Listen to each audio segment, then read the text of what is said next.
CCN news में आज बातचीत करने के लिए हमारे साथ मौजूद हैं नगर पालिका अध्यक्ष सुरेश खेतवाल जी। बीच में व्यापारियों का और कुछ लोगों का भी विरोध था। यूजर चार्ज के विरोध में बाज़ार बंद भी हुई, कुछ लोगों ने विरोध प्रदर्शन भी किया। तो इस संबंध में बातचीत करेंगे। अध्यक्ष जी, स्वागत है हमारे चैनल में आपका। Thank you Pandey ji. अध्यक्ष जी, यूजर चार्ज के विरोध में व्यापारियों ने बाज़ार बंद भी करी, विरोध प्रदर्शन भी हुआ, बाद में उन्होंने पुतले दहन करने की भी बात करी थी। तो क्या है इसमें सच्चाई?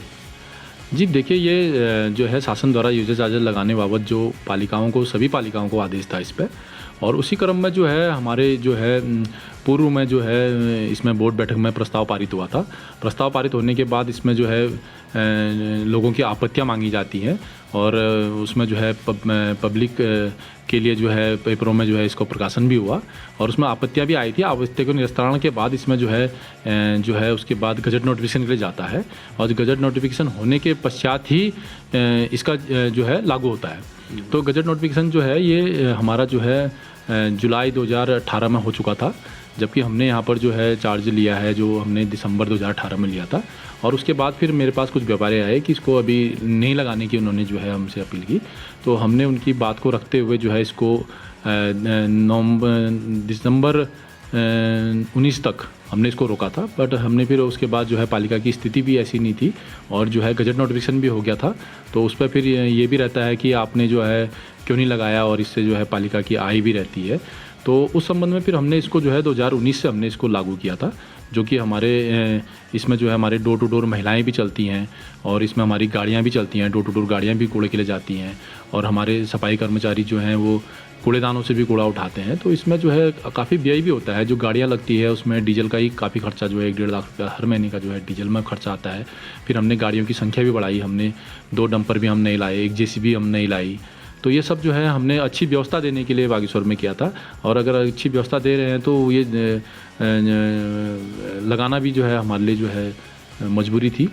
तो इस प्रकार से हमने इसको लागू किया था और इसमें जो है पूरे नगर क्षेत्र में जो नए क्षेत्र जुड़े थे वहाँ से भी हो रहा था और जो व्यापारी जो हमारे बाहर के थे वो भी हो रहा था।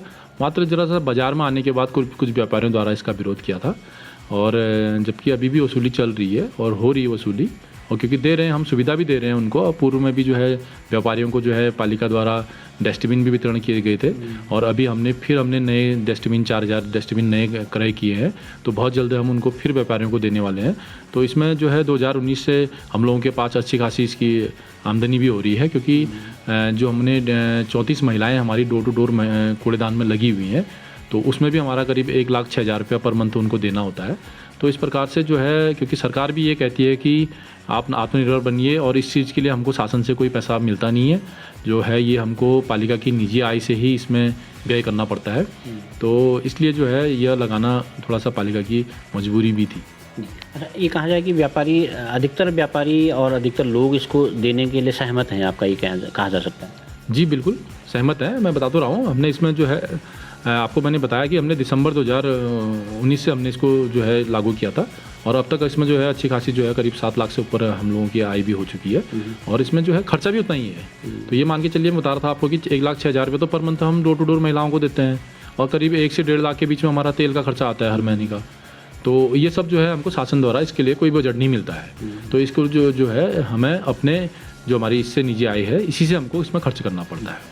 देखिए, एक विरोध प्रदर्शन के दौरान हमने देखा कि व्यापारियों का जब विरोध था, व्यापार मंडल अध्यक्ष ने एक आरोप लगाया था कि जो नया क्षेत्र हमारा नगर पालिका में शामिल हुआ है तो उसमें उन लोगों को जो है सभी टैक्स में छूट मिली हुई थी करके, तो उसके बावजूद भी आप टैक्स ले रहे हैं, ऐसा एक उनका आरोप था। क्या है सच्चाई इसमें?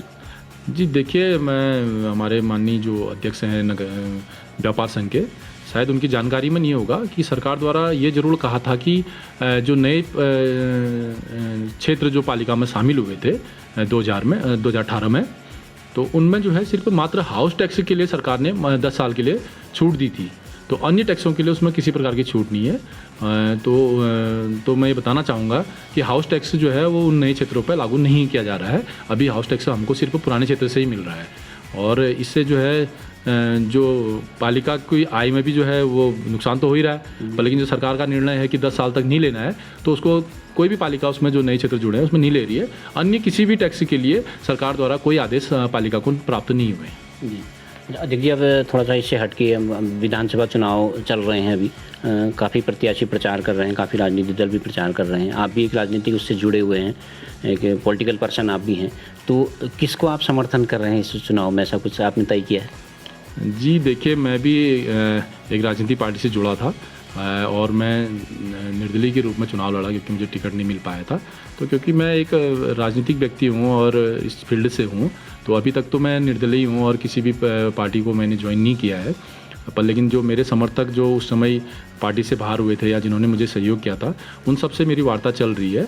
और क्योंकि हम एक योग्य कैंडिडेट को यहाँ पर देखना भी चाहेंगे कि कौन बागेश्वर के लिए जो विकास कार्य कर सकता है और अच्छा बागेश्वर को और आगे रख सकता है। तो ऐसे हम किसी प्रत्याशी को हम ज़रूर समर्थन करेंगे और इसमें हम बहुत जल्द आपको ये सब मालूम चल जाएगा। अच्छा, आप भी राजनीतिक व्यक्ति हैं और आपकी मैडम भी 4-4.5 साल तक वो भी ब्लॉक प्रमुख रही हैं, तो आपका जो भी डिसीजन होगा दोनों का सामूहिक एक डिसीजन होगा और साथ में जो आपके समर्थक हैं वो भी एक सामूहिक तौर पर डिसीजन है। मैडम का क्या कहना है आपके बारे में? जी देखिए, जो मेरे समर्थक हैं उनसे तो मेरी वार्ता चल रही है, ठीक है, उनसे वार्ता चल रही है, तो हमारा जैसे ही एक मत बनता है तो हम उस व्यक्ति को या उस पार्टी को हम समर्थन देंगे। और जहाँ तक आप बता रहे हैं कि मैडम वाली बात कर रहे हैं, तो वो उनका अपना निजी मामला है कि वो वैसे तो ज़्यादा इंटरेस्टेड है नहीं, पर लेकिन उनकी अपनी इच्छा है। अगर वो किसी पार्टी को ज्वाइन करना चाहेंगी या शामिल होना चाहेंगी या जिस राजनीतिक पार्टी को मैं जुड़ता हूँ उसमें आना चाहेंगी, तो उनका स्वागत है। बाकी निर्णय उनका, उन्होंने खुद समझदार है, खुद उन्होंने लेना है। अच्छा, इस आपके कार्यकाल 3 साल का आपका कार्यकाल हो चुका है, हमने देखा कि तो आपकी तो बड़े विधायक चंद्रनाम दास जी से बड़े अच्छे संबंध हैं, तो ये माना जाए कि आप बीजेपी में जाएंगे? जी देखिए, संबंध मैं निर्दलीय के रूप में था और वो सम्मानित यहाँ पर के विधायक थे, तो उनसे संबंध अच्छे होने जो है वो स्वाभाविक हैं। तो मेरे वैसे भी ऐसा कोई वो नहीं है, किसी से मेरे संबंध खराब नहीं है। वो यहाँ के विधायक हों या अन्य पार्टी के विधायक हों, सबसे मेरे संबंध अच्छे हैं और उनसे भी अच्छे थे। और अभी देखते हैं, मैंने आपको बताया कि हमारे जैसे मेरे समर्थक जैसा निर्णय लेंगे, क्योंकि हम सब लोग एक साथ निर्णय लेंगे, तो उसी पार्टी को हम ज्वाइन भी करेंगे या उस जो कैंडिडेट होगा उसको हम अपना समर्थन भी देंगे।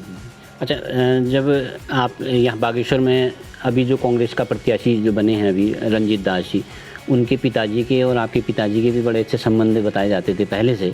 अब दोनों स्वर्गवासी हैं, तो ये माना जाए कि क्या उनके संबंध उनको कैरी कर रहे हैं और आगे को क्या कांग्रेस के प्रति कोई रुझान है?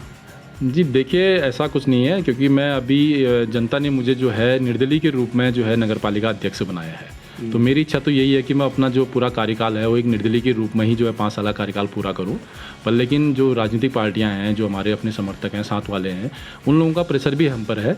और जो आप कह रहे हैं वो ठीक है, उनके संबंध होंगे अच्छे। और मैं किसी व्यक्ति विशेष के लिए मैं अभी कुछ नहीं कह सकता हूँ, क्योंकि जब मैं जिसको हम समर्थन देंगे तो उसके बाद आप जब जो पूछना चाहेंगे, जैसा आप सवाल करेंगे, उसका जवाब हम तभी दे पाएंगे। तो अधिक जी, अभी आप यहाँ तक हमने देखा कि उत्तराखंड में जो है कि भारतीय जनता पार्टी और कांग्रेस में ही एक मुकाबला होता रहा है। अभी हाल के दिनों में, महीनों में, हाल के वर्षों में हमने देखा कि आम आदमी पार्टी भी एक तीसरी राजनीतिक शक्ति के रूप में उभरी है। तो आप कैसे इन सब चीज़ों को देखते हैं?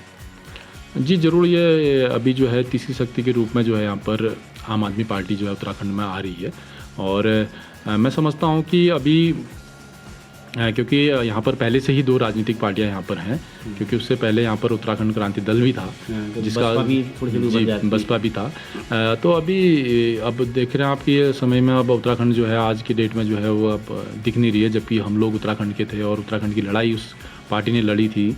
तो हम लोगों ने तो वैसे तो उस पार्टी को जो है आगे बढ़ाना चाहता है, क्योंकि क्षेत्रीय दल होने से जो है अपने क्षेत्र को, अपने राज्य को काफ़ी फायदा रहता है। तो अब ये सब तो है नहीं, पर लेकिन आप पार्टी जो अभी आ रही है तो वो ठीक है, वो कर रहे हैं, अभी जो है संघर्ष कर रहे हैं। अब देखिए, उनका पहला चुनाव है, कैसा रिजल्ट रहता है, जनता का क्या मूड रहता है, वो तो जनता बताएगी। अब आने वाले समय में 10 तारीख को आपको मालूम चल जाएगा। तो मतलब हमारे चैनल के लिए ऐसी कोई ब्रेकिंग खबर नहीं है कि आप किस दल में जा रहे हैं? नहीं तो आप बोल दीजिए हमारे चैनल में दर्शकों के सामने। जी देखिए, मैंने अपनी इच्छा भी जाहिर कर दी है और अपने समर्थकों के लिए मेरी इच्छा तो यही है कि मुझे जनता ने जो है निर्दलीय के रूप में चुना है, तो मैं चाहता हूँ कि मैं तो 5 साल जो है निर्दलीय करूँ, उसके बाद ही मैं कोई पार्टी ज्वाइन करूँगा। और पर लेकिन अब समर्थक भी हैं और साथ वाले भी हैं, क्योंकि पुरानी पार्टी से जुड़े थे तो उनके भी साथ वाले हैं, नए वाले भी हैं। अब सभी के अपने अपने तरफ से जो है वो लोग भी चाह रहे हैं कि हमसे जुड़ जाएं। नहीं, पार्टी आपसे संपर्क कर रही है, कौन कौन से दलों ने आपसे संपर्क देखिए, किया? संपर्क कर रहे हैं, क्यों नहीं कर रहे हैं, संपर्क कर रहे हैं, और व्यक्तिगत रूप से जो प्रत्याशी हैं उन लोगों ने भी संपर्क किया है। तो मैंने आपका कांग्रेस, आम आदमी पार्टी सब संपर्क सभी लोग मेरे पास आए थे, सभी ने संपर्क किया था। तो अभी मेरा ऐसा कोई विचार नहीं बना है, और जैसा ही मेरा विचार बनेगा और जैसे मेरे समर्थक कहेंगे तो मैं फिर उसके बाद आपको ये बात को जो है ओपन कर लूँगा। थैंक यू, धन्यवाद जी, हमसे बातचीत करने के लिए बहुत बहुत धन्यवाद। धन्यवाद आपका बहुत बहुत। तो आप थे हमारे साथ बागेश्वर नगर पालिका के अध्यक्ष सुरेश खेतवाल जी, जिन्होंने का स्पष्ट मानना है कि यूजर चार्ज के मामले में इतना विरोध तो नहीं है जितना हंगामा हो गया था।